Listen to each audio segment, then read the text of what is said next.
Dans une déclaration politique publiée mercredi 10 février 2016 à Kinshasa, la dynamique de l'opposition et le G7 appellent à une grève générale le 16 février dans tout le pays. L'opposition congolaise qui soupçonne le président Joseph Kabila de vouloir briguer un troisième mandat en violation de l'actuelle constitution, tente ainsi de maintenir la pression sur le pouvoir. La date du 16 février marque également la commémoration du massacre des chrétiens en 1992. Il y a 24 ans, des milliers de Congolais étaient victimes d'une violente répression alors qu'ils réclamaient la réouverture d'une conférence nationale souveraine. La conférence était porteuse d'espoir pour décanter un peu la situation politique et même économique qui tournait très mal au pays. Cette marche pacifique avait été réprimée dans le sang. Et c'est un souvenir, effectivement, de ce qu'aujourd'hui on peut qualifié comme martyr de la démocratie, que l'opposition a profité de cette occasion pour demander l'organisation de cette marche en cette date-là. C'est une bonne mesure pour l'opposition de juger un peu de sa capacité de mobiliser l'opinion nationale congolaise.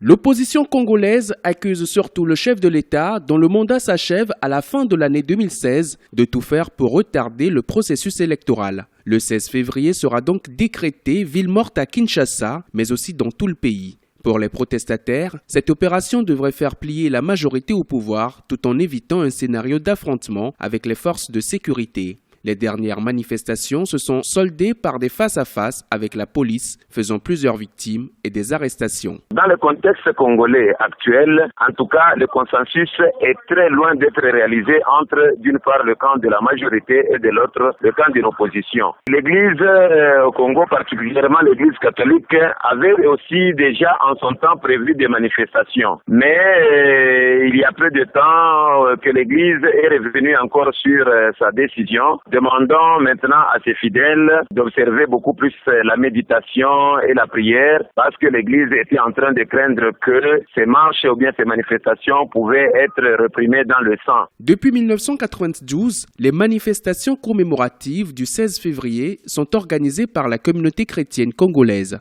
Cette fois-ci, l'Église catholique a décidé d'une annulation. Les évêques craignent une récupération politique de cette date et insistent sur une issue pacifique à la crise que traverse le pays depuis plusieurs mois.